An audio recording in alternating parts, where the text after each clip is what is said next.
Spider Pig does whatever a spider pig does. Welcome to Fiction Hack. My name's Colin Monroe. This is Ross Lawhead. Hello. And Ross, you tell me you've done a lot of research for this episode. We're talking about Yes. Spider-Man, right? Yeah. So now I haven't seen the Simpsons movie. That's a reference to the Simpsons movie, right? The Spider Pig reference. Yeah. And isn't that a reference to Spider-Man? Yeah, In he's some singing the Spider-Man theme song from like the 1960s cartoon, Right. which is also Everyone was singing that, but actually I thought Uh-huh. that was one of the least funny things in the movie. I think it was just in the trailer. That's the only reason I know it. Anyway, yes. So okay, now this episode came out of basically an outtake for the first Doctor Who episode, I think. We started talking about Spider-Man. We kind of went down a little rabbit hole, and I think you very sensibly decided that you're going to just lift that out. Because we had been talking in context of sort of continuity within kind of a TV show or film or something like that. And I was talking about how Doctor Who has got a fairly robust continuity because it allows for a lot of rewriting and editing. So the show can contradict itself, but in the larger scheme of things, that's fine. Not only have the creators allowed that, but the fans seem to allow it too, and that's not always the case. And I think I don't know why, but I think you had brought it up, Spider-Man, and it kind of raised an interesting point because there is kind of Yeah, I think the Spider-Man properties are an interesting little corner of kind of what's happening right now in film, and has been happening for a while, at least in American cinema, I should say. And I think it's worth just taking a little a wee episode here to just explore that. I think I just briefly said, I mentioned how, they've done Spider-Man and The Amazing Spider-Man, The Incredible Spider-Man, and they're kind of like just redrafting the same thing. And then we went off on a whole tangent. But maybe did I cut that from the episode? Yeah, it wasn't in there. So I listened to that when I was doing the notes. And so now we're going to do a whole episode on that, which is the right way to do it. Yeah. We'll see how it goes. We'll let the listeners be the judges. But yeah, I think there's plenty here to look at. And I'll just say for me, I've been since I was 13, I've been buying Spider-Man comic books. And that was 1993. And at that age, any Spider-Man fan would have, killed to see a big budget Spider-Man movie.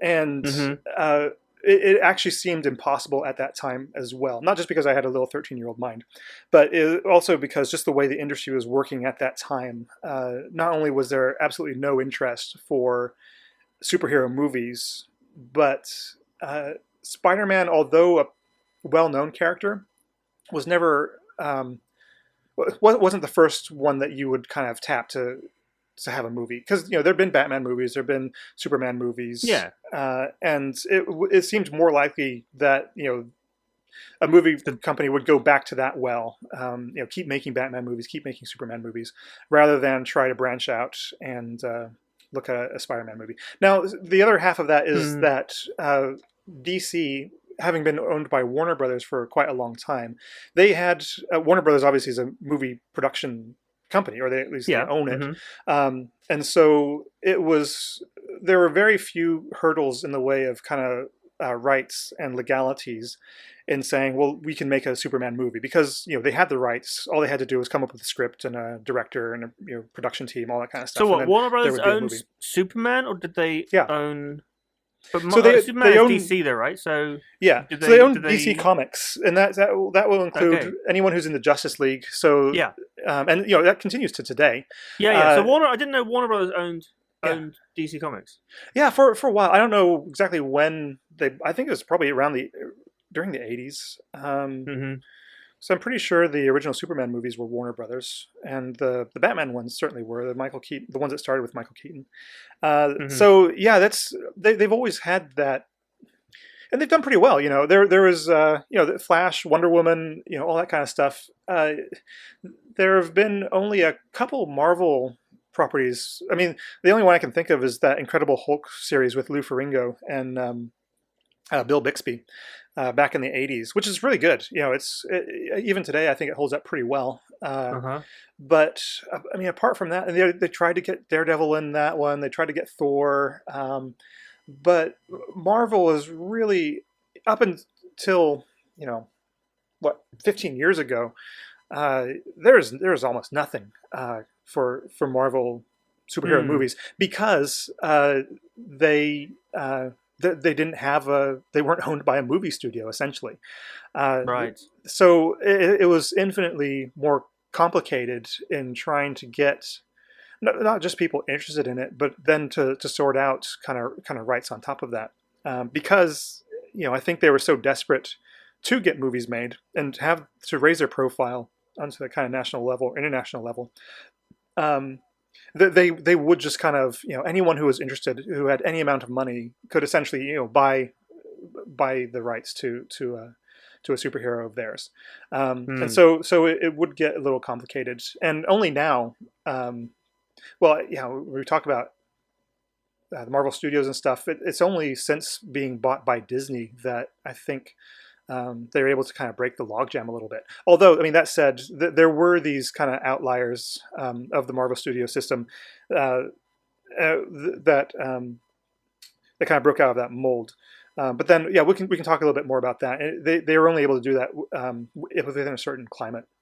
And I think the first Spider-Man movie in 2002 was a part of creating that. But okay, so let's back up, because I think some people aren't always clear on what Marvel superheroes are and what Marvel Studios is, and I think those are two important distinctions to make. Okay. I'm going to go back to 1996, where Marvel filed for bankruptcy. Right. They were actually kind of being leveraged by its current owner as a way to kind of generate income. I don't know, it's all kind of very technical stuff, but basically he was just using the company to line his own pockets. I think it was Toy Biz, the actual toy company called Toy Biz, was a part of that as well. They owned Marvel for a little bit. I think they're still attached because of their history with them. But through no fault of Marvel's own, they filed for bankruptcy. And at that time, what happens when you file for bankruptcy is basically someone else comes in to sort out your finances. The bank comes in to sort out your finances.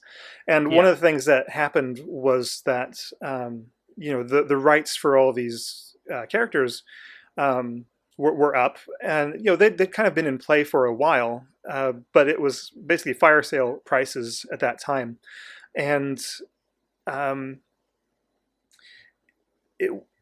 I remember hearing about it at that time, just kind of rumors going around, because like I say, we were all just dying for a real superhero movie to come along. This is the mid '90s, whenever a superhero movie did come along, it was almost like, the fan base was, if not kind of really ignored, they were almost embarrassed by comic book fans, Any sort of trailer would try to distance itself from any kind of feel of comic book. It's Tim Burton. Don't worry, it's not a comic book Batman. This is a grim and gritty Batman. So it was all that kind of apologetic stuff. It was complete reversal. So the what whole it is today. nerdy image of comic book fans was something that was not embraced until later. Absolutely not. It's certainly not by Hollywood. And I think the idea was that you couldn't make money from that. They figured, well, the fan base is, this small group of, spotty kids, which, I mean, I was one of those, so it wasn't completely false. But the idea was that you couldn't really kind of make money doing that, or people wouldn't take it seriously. And I mean, to their credit for that reasoning, I mean, the Michael Keaton Batman movies, the Tim Burton ones, were successful, and the Richard Donner Superman was successful. So their reasoning, was based on a solid foundation. But yeah, for sure, there wasn't any of the kind of what Marvel Studios has now, which is really kind of rewarding the fans, the longtime fans, but then also being friendly to the wider public, which is a good trick if you can pull it off. And I think they're the only ones who are pulling it off right now. Anyway, so Marvel at that time was trying to get anybody interested, and had been for a while, trying to get anybody interested in buying rights to the superhero properties. And there'd be in the trade journals or Marvel's own comics. They had a little news column that Stan Lee would write with some other people, and it talk about this person is looking to develop the Fantastic Four. This person is we've just sold the rights for X-Men to Fox. All this kind of stuff. I remember hearing about James Cameron acquiring the rights to Spider-Man around about 1995. So predating that a little bit. And but then you just kind of hope against hope that something will happen, and really nothing much would. There was a Fantastic Four movie made, but it wasn't released. And we could do another episode on the Fantastic Four movies. I think we talked about that a little bit. Yeah, we did. Basically, there have been 4 Fantastic Four movies, and 3 of them have been made solely to keep the rights to the Fantastic Four franchise. So the movie companies have decided, Fox has decided, look, these are going to be valuable at some point. We should keep a hold of these. So we'll just make a movie cheap on the cheap, just to keep the rights in play. And that's not worked out the best for them. Then of course there's the Spider-Man stuff. So that's why Fantastic Four, even though it's Marvel, it's not part of the cinematic universe. Exactly. So it's not this owned is by Disney. Exactly. Yeah. Right. So what I've covered just now is, okay, we all know what the Marvel comics are. They're X-Men, Spider-Man, Fantastic Four, Avengers, Iron Man, Captain America, Thor, hundreds of properties. Then you've got the movie companies have kind of been buying and parceling out some of these rights for the last, let's say, 20 years or so. Now, the ones that kind of made good for the companies that bought them were X-Men, Spider-Man, Fantastic Four we've just covered, and then there were all these other little ones. Oh, Hulk as well, based on the popularity of the TV show. Universal had rights to Hulk movies. There was that one bad one with Eric Bana in it. Ang Lee directed that Hulk movie. And just the way that Norton do one? Yeah, well, see, that was a Marvel Studios one that was distributed by Universal. Right. Because they still had kind of partial rights. This is what I'm saying. It gets really kind of sticky with all these kind of rights questions, because there are timers on them. There are also different types of, as you know, there are different types of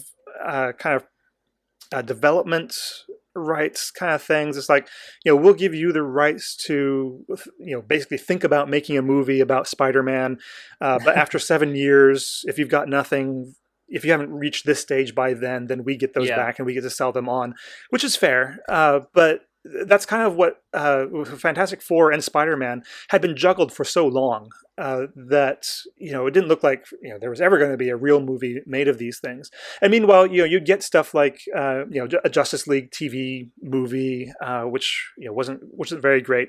And I think the only thing that really kind of broke that up, it kind of has a couple different aspects. It was the advancement in special effects technology to the extent where you could feasibly make a movie with a computer-generated special effect in every scene. That was something which really the superhero movies couldn't really exist without, I don't think. I think it'd be fair to say, because they didn't before that, quite simply. And because were we talking about this either on the especially podcast or off like the podcast? Spider-Man, which requires him to be swinging around buildings. Exactly. And so to do that in visual effects is really, really easy compared to, visual effects are expensive, but having a stuntman actually swing around on ropes from buildings down in a busy city is even more expensive. It is, and dangerous. If it's even possible, and just wouldn't look as good. Exactly. And I remember when Independence Day, the first Independence Day came out, there was the most technologically advanced movie up to that point. Still, so much was done in models. All of the exploding landmarks were done in models, blown up in slow motion. Yeah. And I remember seeing on a news thing, this movie has got 28 scenes containing computer generated imagery. That was a selling point? That was a selling point. And, at that time, it was like, this has never been done before, And they showed like a clip of, the alien spaceships shooting up the airplanes on the airfield and stuff. But then, looking back at that movie, all the scenes with the aliens that are actually in there, those aliens are puppets. There's no computer-generated aliens. They've just composited mostly to get those 28 scenes. But then I think a big turning point in a lot of different respects, it was The Matrix in 1999. A very special effects heavy movie. Again, had more practical effects than you'd think. But then it was also a kind of a superhero movie. I think you could classify it as that. At the very least, you could classify it as something that you can certainly imagine it as a graphic novel. Yeah, and it was. Yeah, they did a lot of comic book stuff for it. But it had a normal looking person doing extraordinary things like flying, the fight scenes themselves. I think you can draw a straight line from The Matrix to a lot of other superhero movies. Stuff happening at fast motion and just visually very striking. And again, I think that opened up the possibility of superhero movies again for the public as well as for movie producers, because up until then there really wasn't much. And I went back and tried to look because of there being such a kind of during the 90s, there was just a lull of superhero movies. You had the Tim Burton Batman, and you had the Christopher Reeve Superman, which were movies that were just getting worse and worse, and people just weren't wanting to see those again. You had the Joel Schumacher, very over the top, George Clooney Batman and stuff. Because Batman would come along every few years. Yeah. And seems to get worse and worse every time. Have a movie that just wasn't as good. And Superman was the same. It was just a decline. So I think in the 90s, the feeling was that people just didn't want to see superheroes on screen. They developed a poor reputation, I suppose. Yeah. Oh, yeah, entirely. And, again, comic book people were nerds, and, what people wanted were action movies. They wanted, Martin Lawrence movies, God save us, and all this kind of stuff. So I was just kind of trying to chart. I think one of the early superhero successes was Blade with Wesley Snipes. That came along in 1998, so that was even before The Matrix. But it was a kind of a straightforward idea of this very obscure Marvel superhero. He was a comic book. He is still a comic book character. I didn't know that. Yeah, a lot of people didn't. But it was just kind of picked up and made, I think, without a lot of attention, which really kind of helped. And it did pretty well. And I mean, there had been kind of quiet movies released, or TV series would kind of float up and then kind of sink again without a trace. There was a David Hasselhoff was Nick Fury one time in a S.H.I.E.L.D. TV pilot. There was a Punisher movie with Thomas Jane and stuff. They just kind of float around. But until 1999, you got The Matrix. There was also The Mystery Men, which kind of sent up the superhero genre in a fun way. I still think that's a very good movie.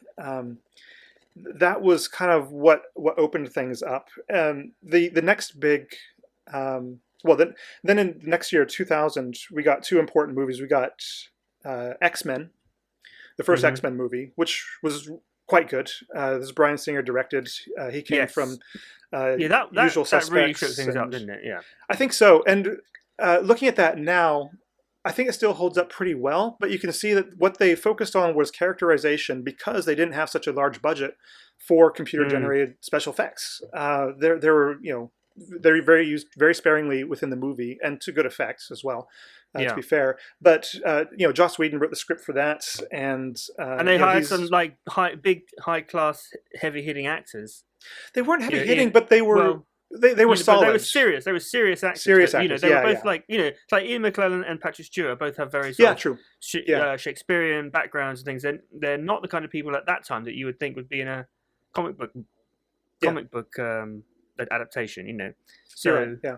yeah, Well, this was before Ian McKellen was Gandalf. I think he'd yeah, only done a couple of movies. He'd done Apt Pupil, and probably Gods and Monsters. You're right. Yeah. So they had a couple ringers, but then nobody had heard of Hugh Jackman before, but he was a great Wolverine. Obviously, dedicated to the part. And I think with X-Men, there was the first kind of shift towards validating the fan base and throwing in kind of it was always kind of peppered with references to the comics, which if you hadn't read the comics would just go over your head and didn't get in the way of the story. right. But then if you did know about them and you could you had the freeze frame on your DVD player, which we all had new DVD players at that point, then yeah, you could pick up on those and enjoy it on a deeper level or just a different level. Yeah, and the other thing that's happening at that time is that the internet's taken off. Mm-hmm. And people are starting to sort of chat about stuff on the internet. They're able to find other people on the internet who've got the same weird niche interests as they do.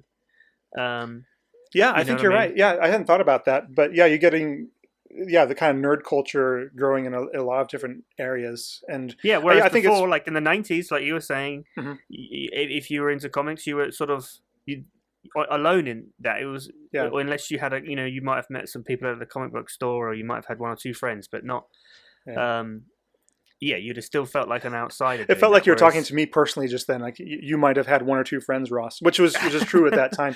But yeah, I think you're right. And I think there's another movie that came out in 2000, which was Unbreakable, which I hated. But again, it said it was okay to be a nerd, basically, especially for superhero comics, because there was a comic book nerd in the movie. Samuel L. Jackson played a comic book nerd. He happened to be an evil genius, ostensibly, but still, it was in there. And you had a little, dialogue scene, discussing Jack Kirby art or whatever. And I don't know. I really didn't like that movie, but I think it's an important movie when we're talking about superhero movies and saying that these two helped kind of break through to the larger audience for the umpteenth time since movies started making superhero movies back in the 40s or whatever. Which again we can talk about. We should talk about the first superhero movies. So okay, but we're actually talking about Spider-Man. Yeah. Today, but this is all the lead up. So then in 2002, Spider-Man came along, and it was directed by Sam Raimi.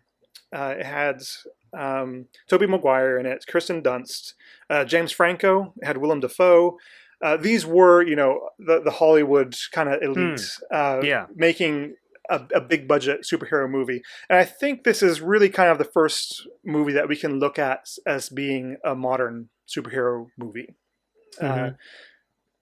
Leaving aside X-Men, perhaps, but I think this is more recognizable to us because even with X-Men, going back to that for just a second, there was still a little bit of kind of an embarrassment of saying, well, we're not going to give them the yellow spandex outfits, that's mentioned in one of the lines. It's going to be, it's going to be a comic book movie, but it's going to be cool. With Spider-Man, it's kind of like saying Spider-Man is cool, and here he is. I think that was what the shift is with that. And again, not everyone's going to agree with me. It's the time they started to embrace their identity, and that nerdy culture and identity that they have that's associated with it. Yeah, no, you're right. You're right. I mean, it's hard to say, embrace that nerdy kind of thing, but I think that's true. And I actually was not a fan for as much as I wanted to love a Spider-Man movie. I didn't enjoy that one so much. I think, and we were talking about story and truth a couple weeks ago, and for me, the first Spider-Man movie just doesn't seem that kind of true or good. It's got this kind of evil genius kind of guy who just goes insane one day and starts killing people.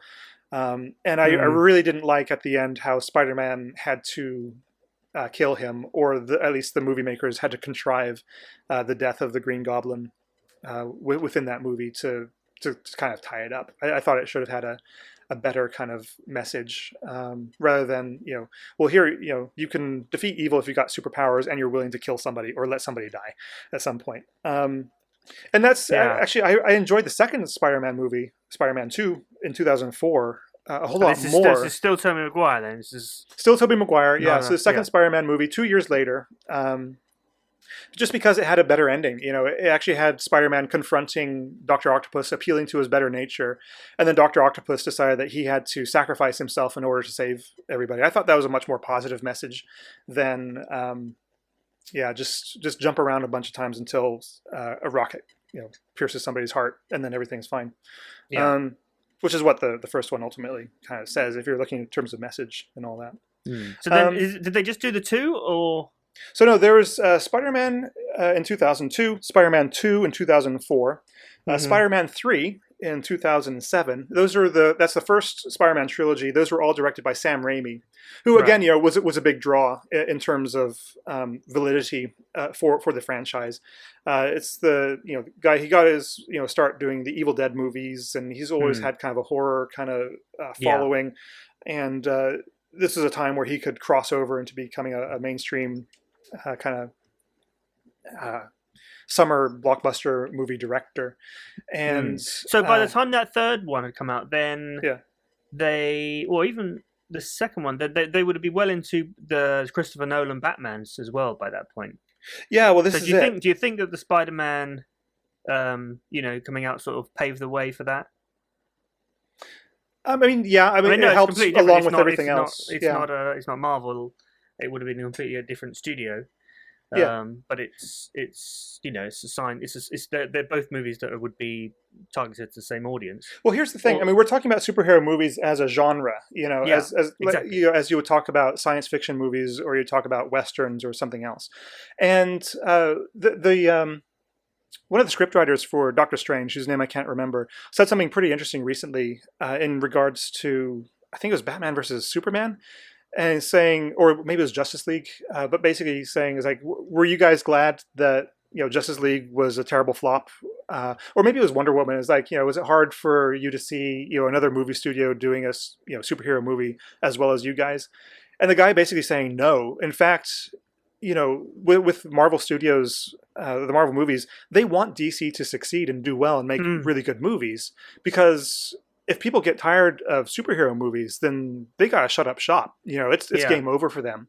So they want all the superhero movies to be as good as possible. So they're not really competitors. They're all in it together. They've got that sense, which I thought was an interesting way to look at it. And I think absolutely the Nolan Batmans were a shot in the arm for the genre as a whole.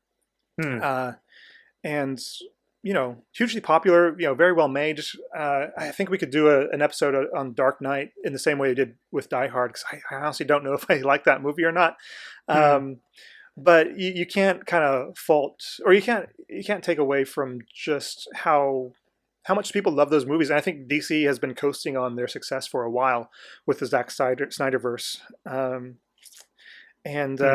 I think as well, you're probably right in bringing those into the equation, because I think what we saw with Spider-Man with the first 3 movies was a kind of a slide, really, or a laziness. What appeared like a laziness, it was actually something different. It was actually a lot of production interference. Sam Raimi wanted to make very character-driven, crafted movies. But he kept getting kind of interference with the studio executives saying, well, we want to have Venom because Venom's the most recognizable character. We want to have a spin-off of Venom. So you've got to put Venom in the third movie. Everybody wants Venom. Everyone except for Sam Raimi. He wanted to have Sandman. And that story is actually really well handled within that third movie. You got Hayden Thomas Church as a very emotional kind of Sandman. And then you've got this weird thing with this alien costume, which just comes down from the sky, latches onto Spider-Man's motorcycle, and then takes him over in a very weird way. And so, have you seen Spider-Man 3? Is that any of that? No, I don't think I have. I think I've seen the first 2. Everyone hated it. It was hugely panned. It actually is the best performing Spider-Man movie, almost. The international market saved it.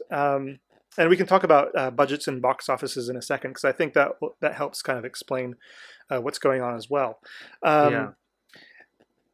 and then after that, in 2012, you got the rebooted Spider-Man series Yeah. with Andrew Garfield, which is probably more fresh in people's minds. But by that time, I mean, we've got 5 years between a Spider-Man movie. We have Spider-Man 3. There was going to be a fourth Sam Raimi one, but I think Sony just kind of put a cap on it because they were seeing kind of larger budgets for each movie and pretty much the same returns, and just kind of struggling to perform domestically for the Spider-Man movies. 2012 is an interesting date to think about for the relaunched Spider-Man ones because now you're making those in context of Marvel Studios. And now we can back up and talk about Marvel Studios for a little bit. So we talked about the film properties that they sold off, the X-Men, Fantastic Four, Spider-Man, to these different companies. At one point they decided, well, look, let's just start making our own movies with our own characters that we've got left, and see how we can get along with that. So we're still pre-Disney here. Yeah, apparently.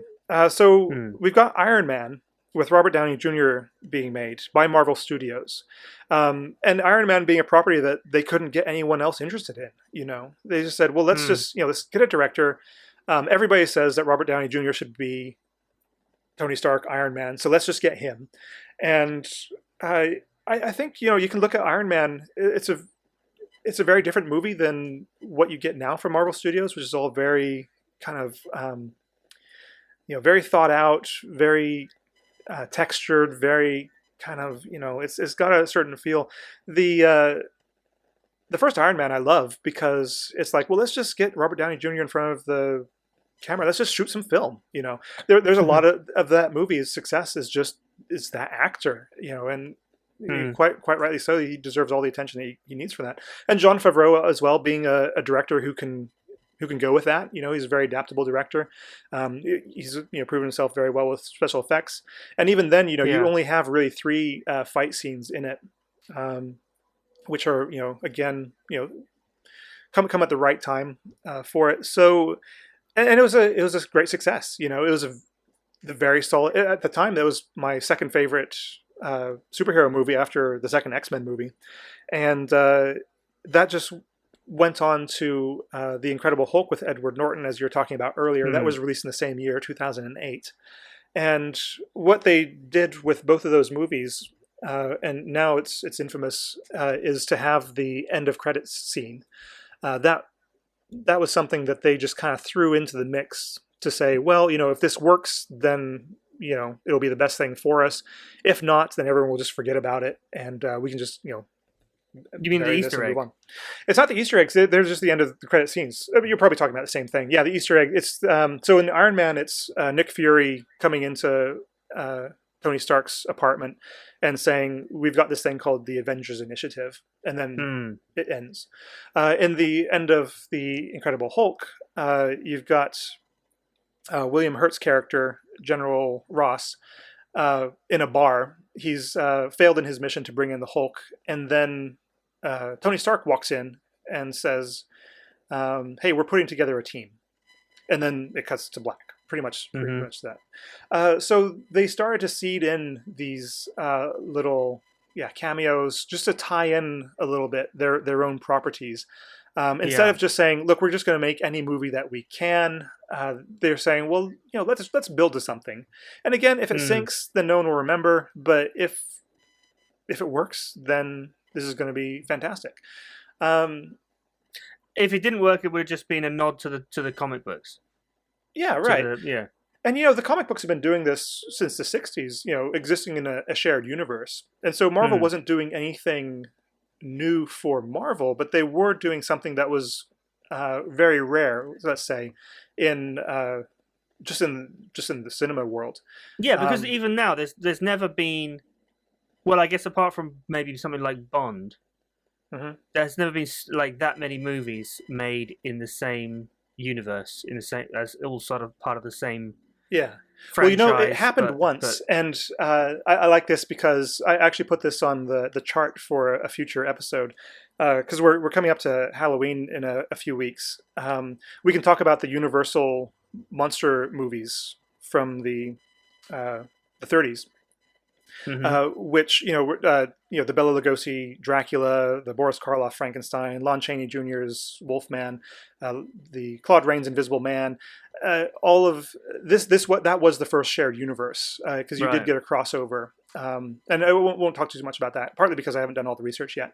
But that was kind of, they were doing what Marvel is doing now, in saying that all this stuff is existing in the same world. And that was probably the first time it was done on that scale, on this scale. But yeah, like I say, Marvel Comics have been doing that since the start. So Marvel wasn't doing anything new for them, but they were just doing something a little bit unusual for the industry. And obviously it worked out for them. And then it's got everybody clamoring to make their own franchises, their own shared universes. All of the big studios want to do that, including Sony, who's got the Spider-Man rights, who's got the rights to basically every Spider-Man character. If they were introduced into the Marvel Universe in a Spider-Man comic book, Sony's got the film rights to them. And so that's why we're getting a Venom movie. And there's rumors. Yeah, so Sony is kind of a leaking ship when it comes to kind of information. They're an open book. I mean, they were famously hacked back in the day. But now they seem to have just kind of just thrown caution to the wind, and so they're announcing all sorts of movies for the future. I think there's going to be a Craven movie, which can't have Spider-Man in it somehow, but they're going to try and make anyway. It doesn't look like there's going to be Spider-Man in the new Venom movie, with starring Thomas Hardy. But it's kind of crazy. But this just kind of shows what the industry is like right now. Is that everyone's trying to do what Marvel Studios is doing, and creating this shared universe. Because following Iron Man and the Incredible Hulk, then we got Thor and Captain America. Those were both in 2011. We got another couple Iron Man movies, and then in 2012 we got the Avengers, which I looked this up on Wikipedia. It broke 15 industry records for box office at the time, and it's even just kind of small stuff like the first to $500 million, the first to this and that kind of thing. So wildly you're saying that when they made the first Iron Man movie, they weren't thinking about the wider, what's now the Marvel Cinematic Universe. I think they were, but it was a very light touch. And I think that's. Again, we can talk about this more with the Universal monster ones. So this is all that's come out. What's come out of Marvel Studios? Yeah. Right. So how does Disney come into this, and when did they come in? Well, yeah, they own Marvel Studios, so have they always owned them, or did they take over them? So from the early days, the dates seem to indicate that Marvel Studios was already kind of making these movies. I don't know who was underwriting them at the time. But does Marvel also own the comic books then? If it's just the studios? So Disney owns the comic books as well. Yeah. So Disney bought. So what's the difference then between Marvel Studios that make the films and Marvel who make the comics? Yeah. Well, the difference is that Marvel Studios makes the films, and then Marvel. Comics so really makes they're the comics. same thing. So. Kind of. I mean, you're not getting the same people. In terms of rights and stuff like that. Yeah. So Marvel Studios owns basically every Marvel property except for X-Men, except for Fantastic Four, except for Spider-Man. But they have negotiated a deal with Sony to make Spider-Man movies, kind of with their budgets essentially, and then kind of basically split the profits. Right. It's not an equal split, but yeah, they've kind of worked out just because. Also, I mean, we could talk just about Marvel. We could do a podcast just about Marvel Studios. We could do a podcast just about Kevin Feige, who's the mastermind behind all of this. He was the producer from the very first Iron Man movie. He actually worked on the Eric Bana, Ang Lee, Incredible Hulk. Yeah, it's like if the Marvel Cinematic Universe was a TV show, he would be the showrunner. I mean, he's basically the Stan Lee of the Marvel movies. He's there from the beginning. He's the guy who he doesn't direct the movies, but he essentially makes them. But he decides who directs them. Exactly, yeah.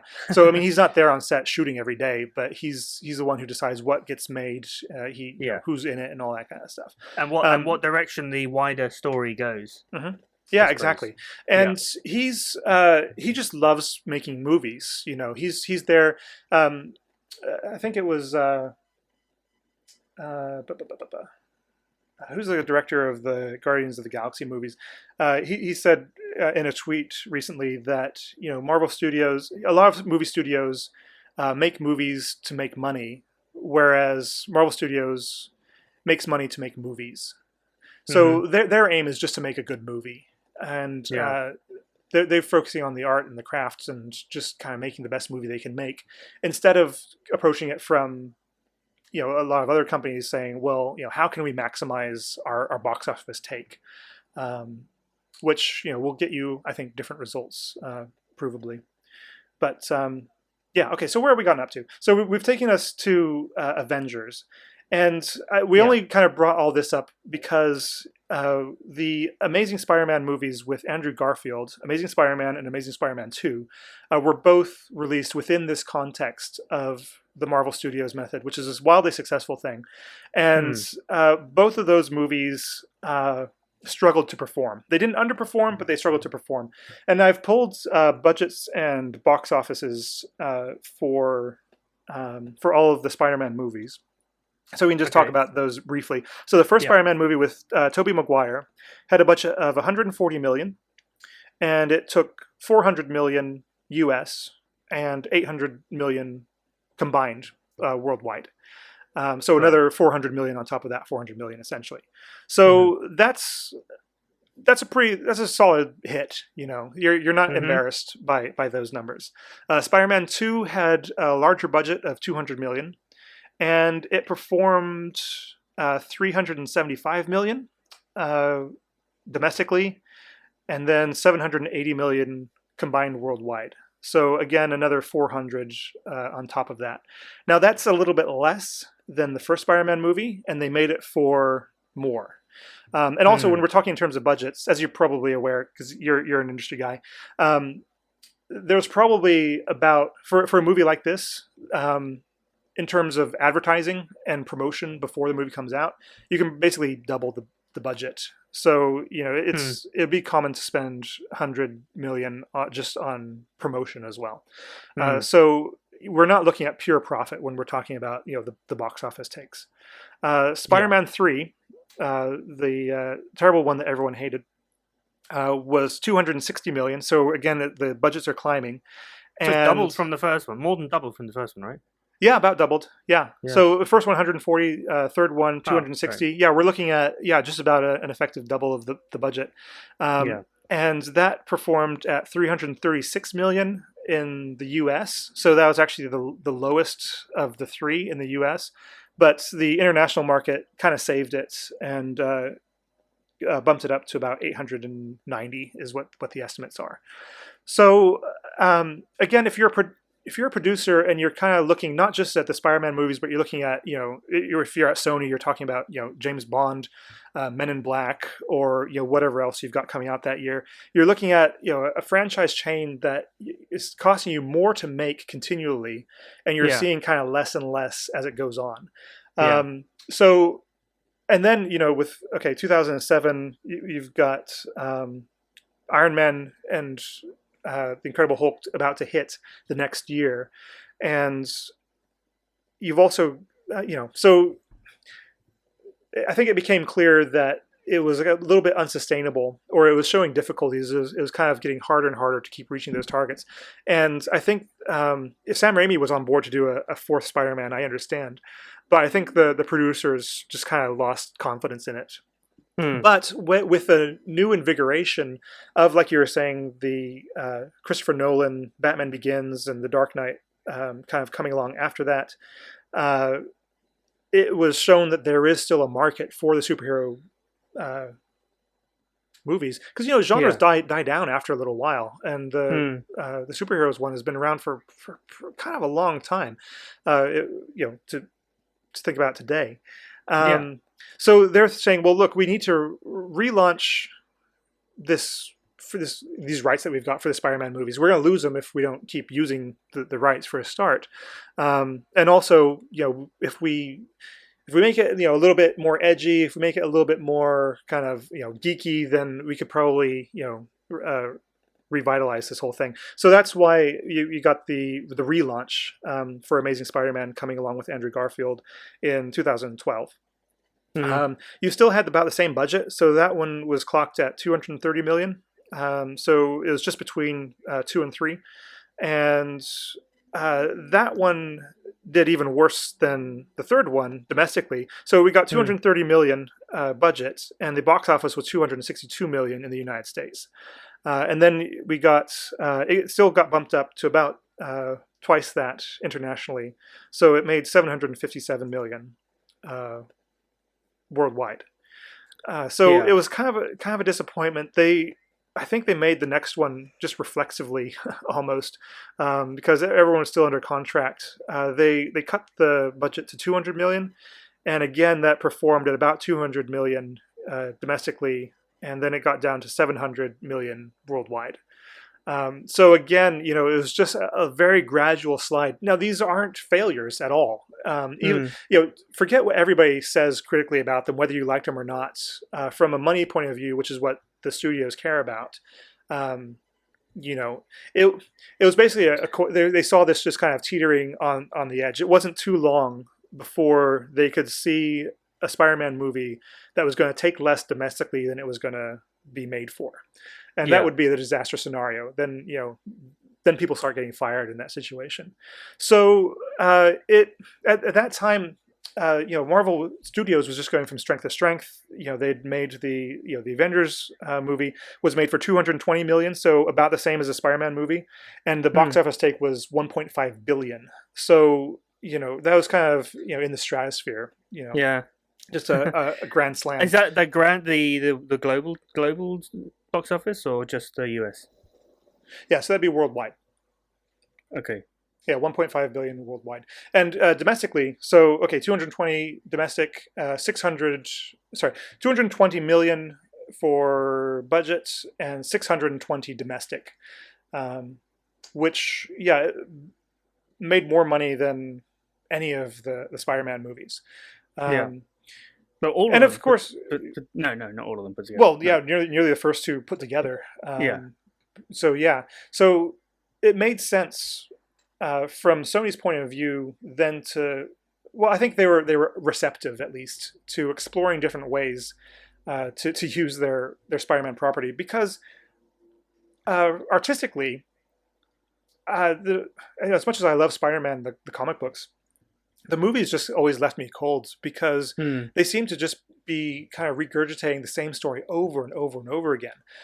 We got the origin of Spider-Man twice, and again they kept retelling that with every single movie. I remember that really confused me. I remember, because I wasn't following it very closely, but I remember hearing Spider-Man 2, thinking, hang on, didn't Spider-Man 2 come out like 8 years ago? Yeah. I mean, aren't they on Spider-Man 5 now? Not realizing, because I didn't really follow it back then. Yeah. It's pretty, it's not, it's 10 years between the first Spider-Man movie and then the rebooted Spider-Man movie, which is not a lot of time. I remember reading that it was justified in saying that, well, everybody it's not a lot of time to bring something, to do a remake.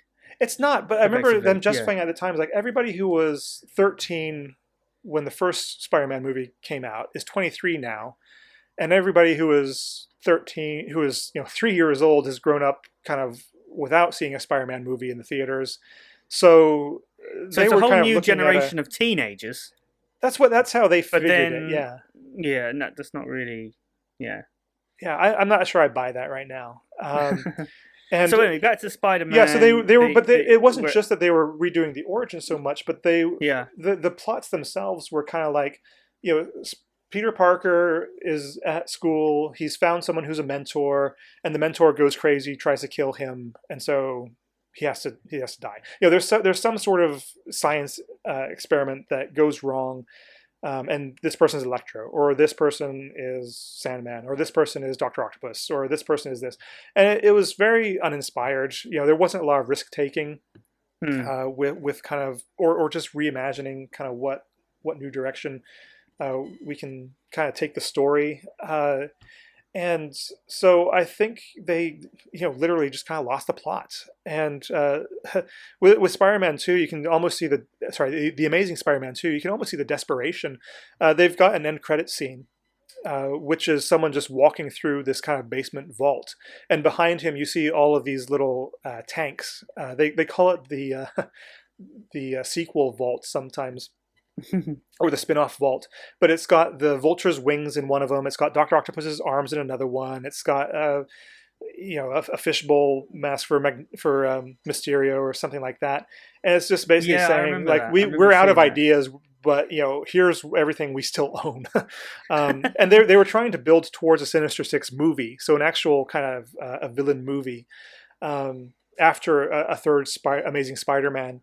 But at that time, I think they decided that they were just going to cut their losses. And Marvel Studios was kind of begging at their door to use the rights to Spider-Man in the Marvel Cinematic Universe. So he can show up with Captain America. He can show up with Iron Man. And they're not really open about how long they've been pursuing this. But, I mean, it could have been from knowing Kevin Feige, he probably started talking to people at the time of the first Avengers movie, he's got a lot of irons in the fire, and I'm sure this was one of them. So then we get Spider-Man Homecoming, which people think of as another reboot for the Spider-Man franchise. In a way, it kind of is. In a way, it's, I think, almost an anti-reboot, because if you've seen the Spider-Man Homecoming movie with Tom Holland as who's Dominic Holland's son, by the way. Do you know him from Britain? He's a British comedian. Yeah, he it seems to kind of be avoiding any sort of overt rebooting at all. It's just hitting the ground saying we're just going to take as read that everybody knows who Spider-Man is, why Spider-Man does what he does, and we're just going to make the next story basically. But and also because isn't this the first time? I mean, I could be wrong, but isn't this the first time that a Marvel character has appeared in Avengers before he's had his own movie? Because all the other characters, Iron Man, Thor, Captain America, Hulk, they've all had their own like big introduction movies. Yeah, that have been a big deal, and then they've joined the Avengers, or they were there, or they were one of the first characters. Yeah, Ant-Man is the same. Whereas Spider-Man was in the Avengers first, and now he's just got his own movie, as sort of the other way around, right? Is that right? I mean, well, he was in the Captain America Civil War, which is practically an Avengers movie. It has all the Avengers in it. Exactly, it's not technically one of them. Avengers movie. I don't know. I think you're probably right. And until the Black Widow movie comes along, because she was introduced in Iron Man 2. And if she gets a movie, then she would be a kind of forerunner. But and it was only because, that's as soon as they could get the rights available. That's basically when Sony gave up. So they just put him in as soon as possible. And it was a perfect movie to do that. It made sense in a narrative point of view. I mean, the character of Spider-Man changes a lot within that context, because in the comic books, he was one of the first superheroes in the Marvel Studios. So right now in comic books, Peter Parker is older. He's got his own company, and he's kind of a mentor to the next Spider-Man and a lot of other superheroes as well. But in the movies, just because he's coming into kind of late to an established universe, then you've got Iron Man being his mentor, and Captain America and all that. So. And now that's a very unusual kind of way to slice the pie. It's kind of to have one studio own the rights and another studio to make the movie.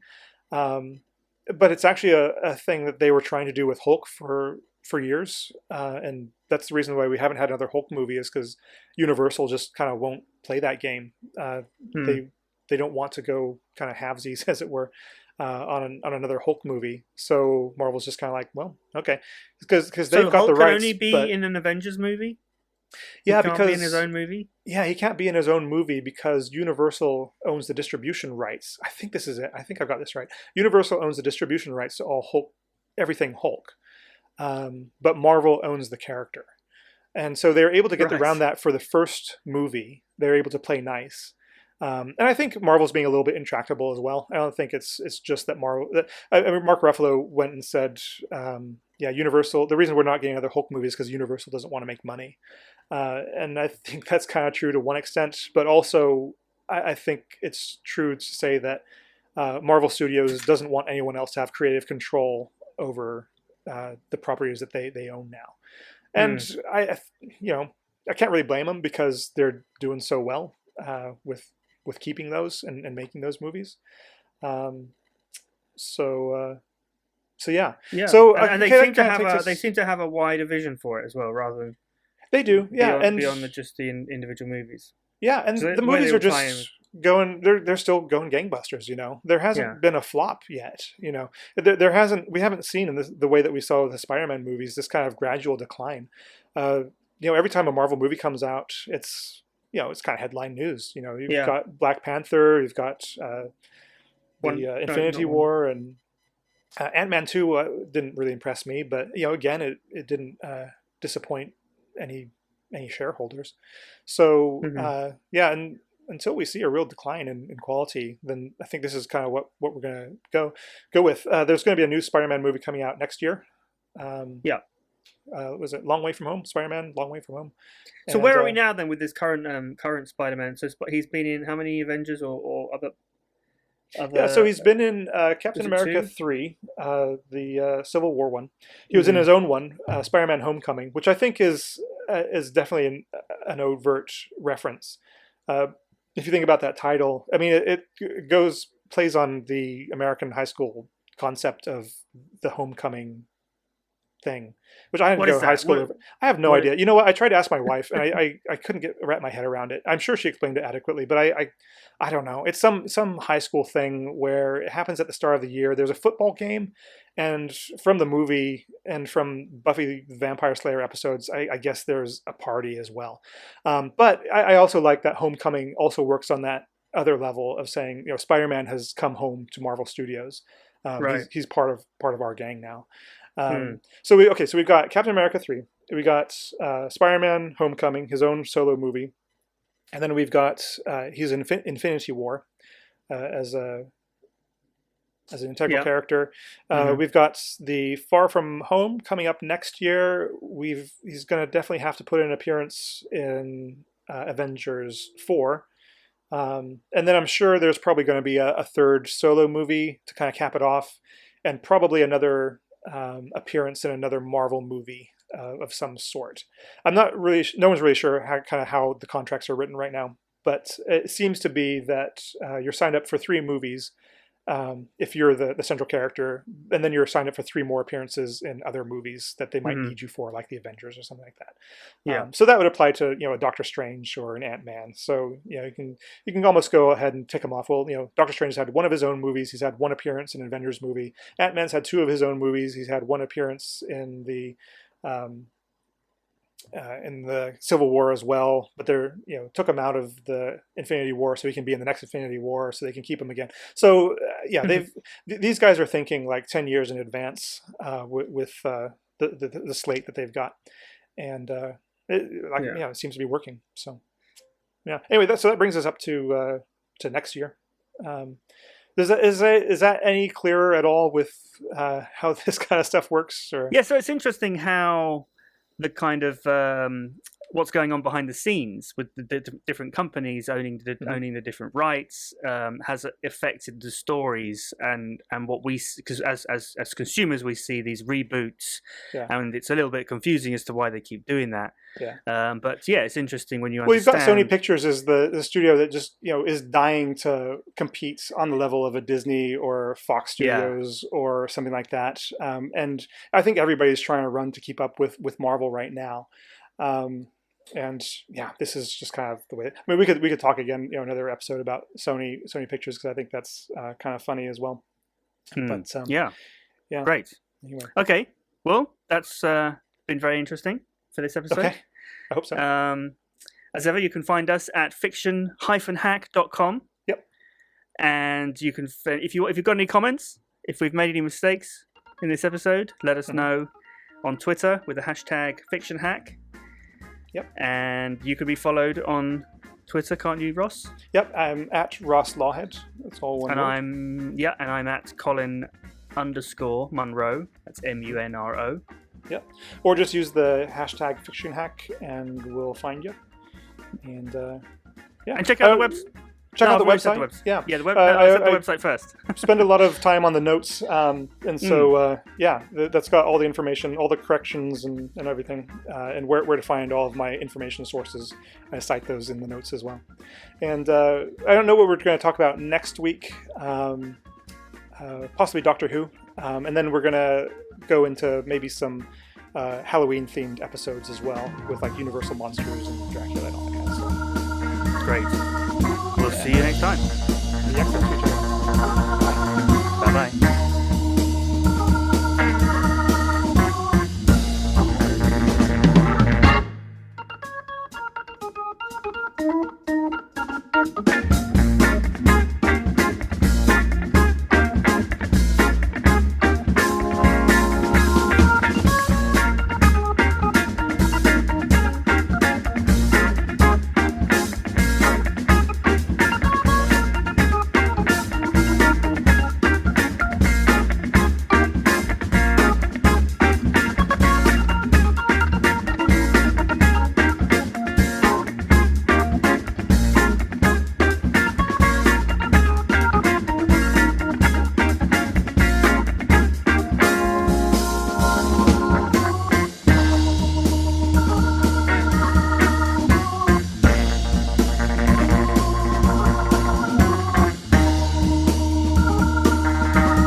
We should start in a slightly different way because we always say the same thing. All right. But I don't know how. I don't know what to say. I can start this one, or no. I should start because Okay. you're going to do most of the talking on this one. Yeah.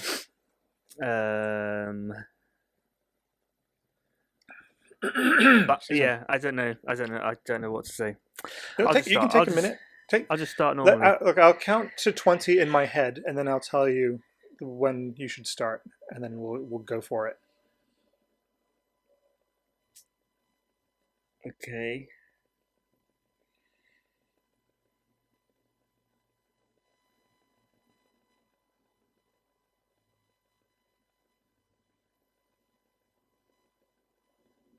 Okay. Are you ready? Have you got it in your head? Yeah. You figured it out? Okay. Go for it.